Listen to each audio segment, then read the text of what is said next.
कहानी 11 वर्षीय राइली के इर्द गिर्द घूमती है, जिसके दिमाग में 5 भावनाएं जॉय, खुशी, सैडनेस, दुख, फियर, डर, एंगर, गुस्सा और डिस्गस्ट, घृणा उसके विचारों और व्यवहार को नियंत्रित करती हैं। मुख्य संघर्ष राइली का जीवन बदल जाता है जब उसका परिवार मिनेसोटा से सैन फ्रांसिस्को शिफ्ट होता है। नए शहर और स्कूल की चुनौतियों का सामना करते हुए उसकी भावनाएं अलगालग प्रतिक्रियाएं देने लगती हैं, जिससे उसे अपने नए जीवन में सामंजस्य बिठाने में कठिनाई होती है। राइली अपनी नई स्कूल में कदम रखती है, जहां उसे पहले से ही अपने नए दोस्त बनाने में चुनौती का सामना करना पड़ता है।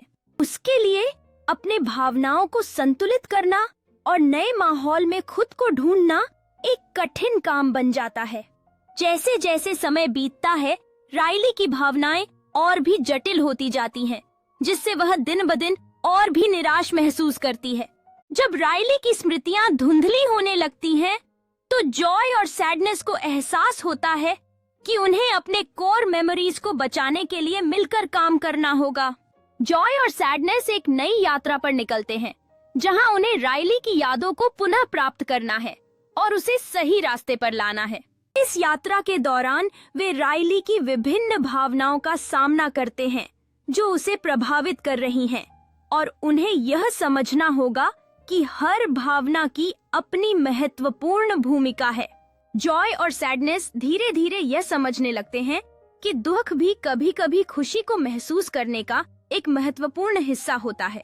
जब राइली अपने माता पिता के साथ ईमानदारी से बातचीत करती है, तो उसकी भावनाएं संतुलित होने लगती हैं और वह धीरे धीरे अपने नए जीवन में ढलने लगती है। यह यात्रा राइली को सिखाती है कि उसके हर अनुभव का एक महत्व है और अंततः सभी भावनाएं उसे उसकी पहचान बनाने में मदद करती हैं। अब राइली जानती है कि उसके भीतर की हर भावना उसकी जिंदगी का एक महत्वपूर्ण हिस्सा है और वह उन्हें स्वीकार कर पा रही है। राइली की भावनाएं अब एक साथ काम कर रही हैं, जिससे वह अपनी पहचान के प्रति अधिक सशक्त और आत्मविश्वासी महसूस करती है।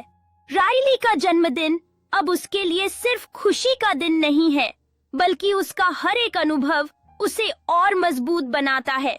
इस नए समझ के साथ राइली ने सीखा है कि उसके जीवन में प्यार, खुशी और दुख सभी का एक स्थान है जो उसे और अधिक पूर्ण बनाता है। अब राइली जानती है कि उसकी भावनाएं इसकी जड़ों में गहरी हैं और वह उन्हें एक साथ समेटकर अपने जीवन को जीने के लिए तैयार है। इस नए अध्याय में राइली अपनी भावनाओं को कला के माध्यम से व्यक्त कर रही है और उसकी कहानी अब एक सुंदर समागम बन गई है। राइली अब जानती है कि हर दिन एक नया अवसर है अपने अनुभवों को जीने और उन्हें अपनी कहानी में शामिल करने का। राइली ने सीखा है कि जीवन में हर भावना का एक समय और स्थान है और वह उस यात्रा का आनंद ले रही है जो उसे विकसित करती है। इस नए अध्याय में राइली अपने अनुभवों को शब्दों के माध्यम से जी रही है और वह जानती है कि हर कहानी में कुछ विशेष छिपा होता है। राइली ने सीखा है कि चुनौतियां उसे मजबूत बनाती हैं और अब वह अपनी भावनाओं के साथ मिलकर हर परिस्थिति का सामना कर रही है। इस नई समझ के साथ राइली जानती है कि उसकी यात्रा में हर भावना एक महत्वपूर्ण हिस्सा है जो उसे आगे बढ़ने में मदद करती है।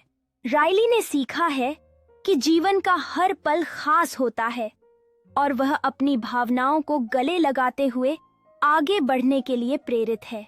राइली ने अपने माता पिता के साथ अपनी भावनाओं को साझा करने की शक्ति पाई है और यह उसका जीवन को और भी खुशहाल बनाने में मदद करता है। राइली ने अपने दोस्तों के साथ यादगार लम्हे बनाने का आनंद लेना सीखा है और इस नए दृष्टिकोण से उसका जीवन समृद्ध हो गया है। राइली ने दूसरों की मदद करने का महत्व समझा है और यह उसे खुशियों से भर देता है। उसके दिल में संतोष और सच्ची खुशी की भावना जगाता है। राइली ने सीखा है कि ये छोटे छोटे पल ही जिंदगी का असली आनंद देते हैं और वह अपने परिवार के साथ इन लम्हों में खोई रहती है। राइली ने यह अनुभव किया है कि जीवन में हर अनुभव उसे बेहतर बनाता है और वह अब पूरी तरह से अपने भावनाओं को स्वीकार कर रही है। राइली ने अपने आत्मविश्वास को फिर से पाया है और वह जानती है कि उसके सभी अनुभव उसे मजबूत बनाते हैं, जो उसके रिश्तों में और भी गहराई लाते हैं।